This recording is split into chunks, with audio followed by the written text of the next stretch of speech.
Bonjour, la beauté est-elle source de richesse? Que disent les scientifiques à propos de l'effet que la beauté, l'effet que l'apparence physique assure la richesse des individus? Selon les statistiques du Global Wellness Institute, le marché mondial des soins personnels et de beauté va enregistrer un taux de croissance de 5,7% entre 2022 et 2027, en passant de 1,90 milliard de dollars en 2022 à 1,438 milliard de dollars en 2027.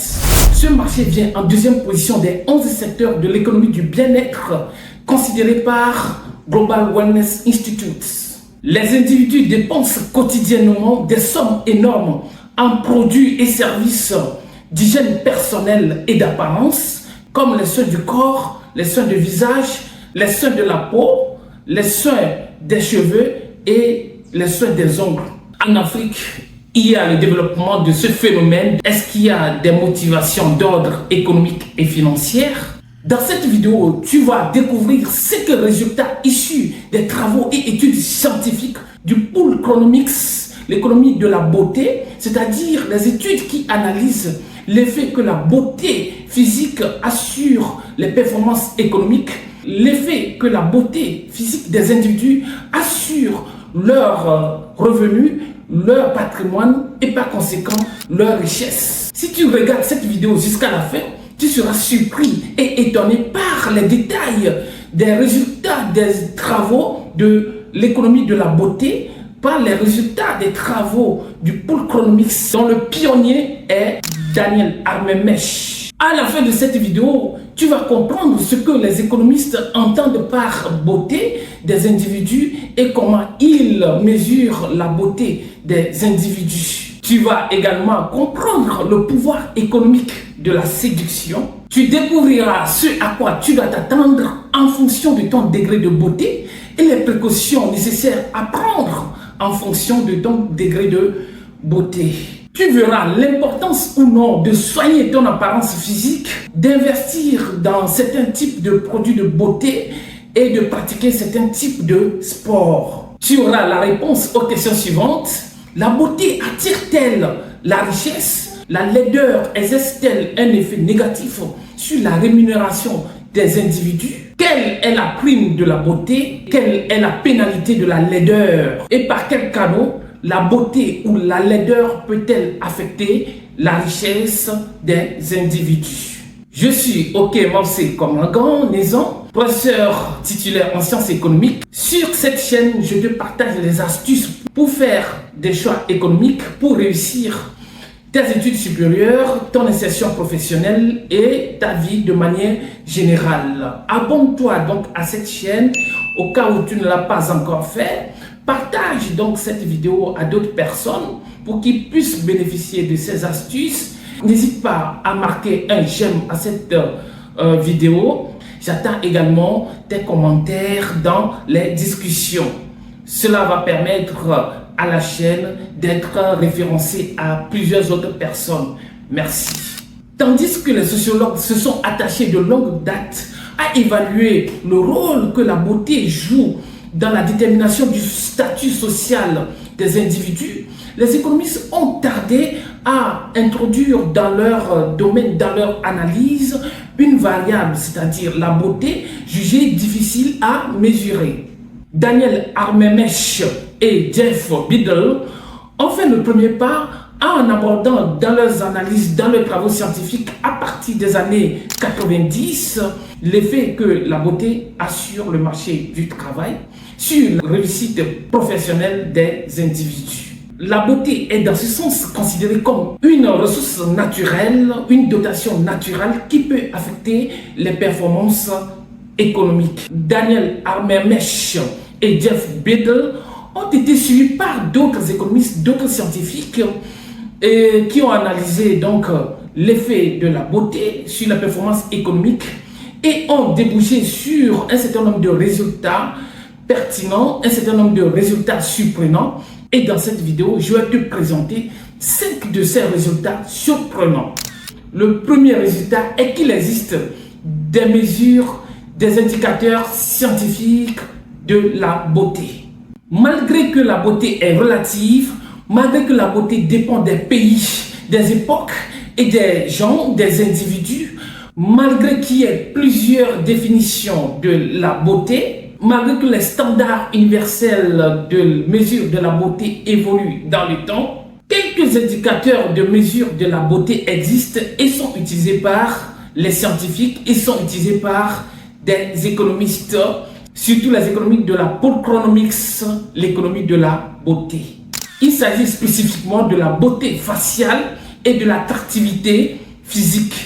En ce qui concerne la beauté faciale, il s'agit de l'aspect du visage. Daniel Armemesh et Jeff Biddle ont utilisé des indicateurs issus des données d'enquête effectuées dans les années 1970 et 1980 aux États-Unis et au Canada. Dans ces enquêtes, il est attribué à chaque individu une note en fonction de son degré de beauté ou de son degré de laideur en tenant compte de l'aspect du visage. Dans ce cadre, on utilise une échelle de 1 à 5, 1 désignant une apparence ingrate, 3 un physique moyen et 5 une beauté frappante. Les auteurs expliquent que les individus évaluent fréquemment la beauté d'un tiers sur la base de l'examen de son seul visage. En dehors de cet indicateur, il y a un second qui est le Facial Attractiveness Index, l'indice d'attractivité faciale. Cet indice prend des valeurs comprises entre 1 et 10 et prend en compte la symétrie des traits du visage, l'uniformité de la peau, la normalité des traits du visage, la mesure des proportions du visage et la clarté de la peau.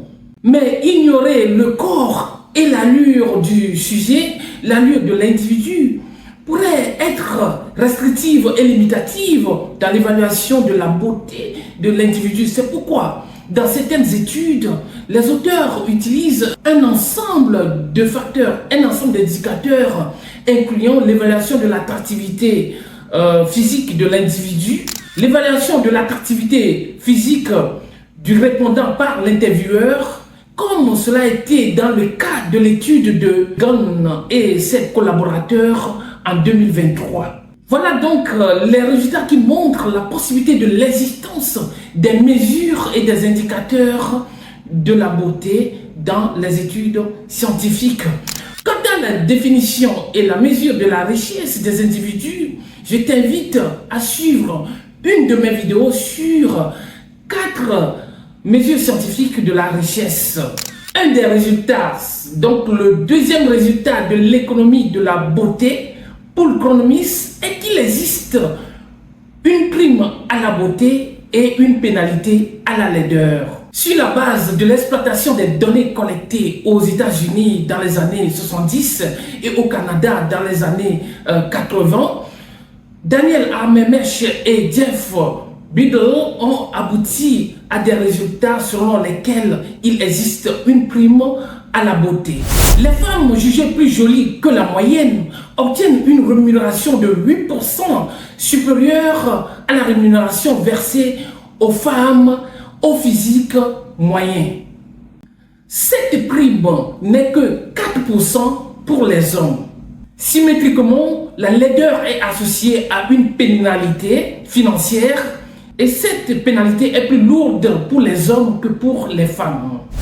Tandis que les hommes jugés plus laids perçoivent une rémunération de 13% inférieure à celle accordée aux hommes au physique moyen, la rétribution des femmes laides n'est que de 4% inférieure à celle accordée aux femmes au physique moyen. Avant de poursuivre et d'aborder le troisième résultat, dis-moi dans les commentaires ton avis par rapport à ces résultats. Le troisième résultat de l'économie de la beauté est que la beauté affecte la participation boursière des individus. Gunn et ses collaborateurs en 2023 ont publié une étude dans le Journal of Banking and Finance. Ils ont utilisé dans cette étude une mesure de la beauté du visage basée sur les photos Dans leurs études, ils constatent que les individus les plus beaux sont les plus susceptibles de posséder des actions sur le marché boursier et d'investir une grande part de leur richesse dans ces actions. Pour les hommes comme pour les femmes, la beauté a une influence significative sur la participation au marché boursier. Les résultats des travaux de Gann et ses collaborateurs de 2023 montrent qu'une augmentation d'un écart type du score de beauté du visage augmente la probabilité de participer à la bourse de 2,29 points de pourcentage. Plus encore, la beauté du visage a des impacts positifs ou significatifs sur les marges intensive et extensive de la participation boursière. Que penses-tu de ce troisième résultat sur l'effet que la beauté assure la participation boursière des individus? J'attends tes commentaires dans les discussions. Le quatrième résultat de l'économie de la beauté est qu'il existe plusieurs canaux par lesquels la beauté affecte la richesse. Annick Stettard fait partie des chercheurs qui ont exploré ce domaine et nous sommes inspirés d'un de ces articles. Le premier canal est la discrimination dont seraient victimes les individus les moins attractifs physiquement. Les employeurs préféreraient embaucher et promouvoir les salariés séduisants. Collègues et clients auraient eux aussi plus de plaisir à côtoyer des personnes au physique agréable. Cela renvoie à l'effet de halo, l'effet de l'attractivité physique, et également cela renvoie au lookisme, c'est-à-dire au traitement discriminatoire des personnes considérées comme peu attrayantes physiquement. Un deuxième canal résiderait dans la prise en compte par les individus de la qualité de leur physique au moment où ils choisissent leurs activités.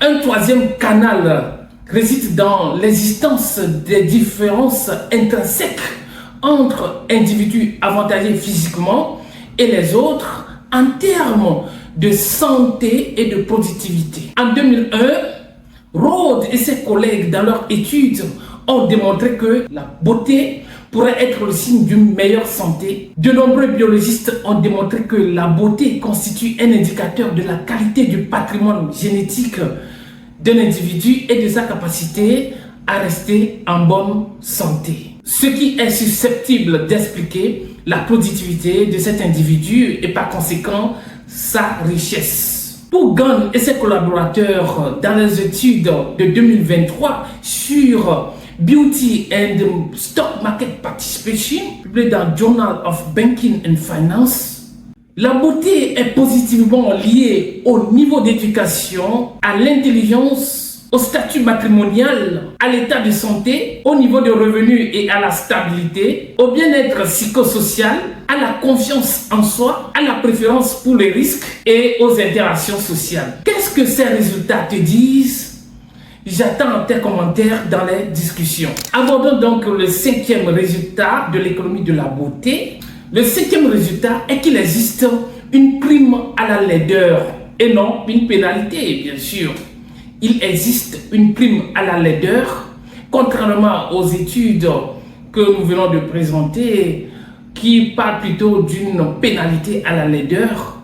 Il existe une prime à la laideur. Selon Satoshi Kanazawa et Mary Steele, dans une étude en 2017, publiée dans Journal of Business and Psychology, il existe une prime à la laideur. Leurs résultats suggèrent que les individus très laids gagneraient plus que les autres parce qu'ils seraient plus intelligents et auraient un niveau d'éducation plus élevé. La source de cette prime serait donc tout un mystère. N'est-ce pas un mystère?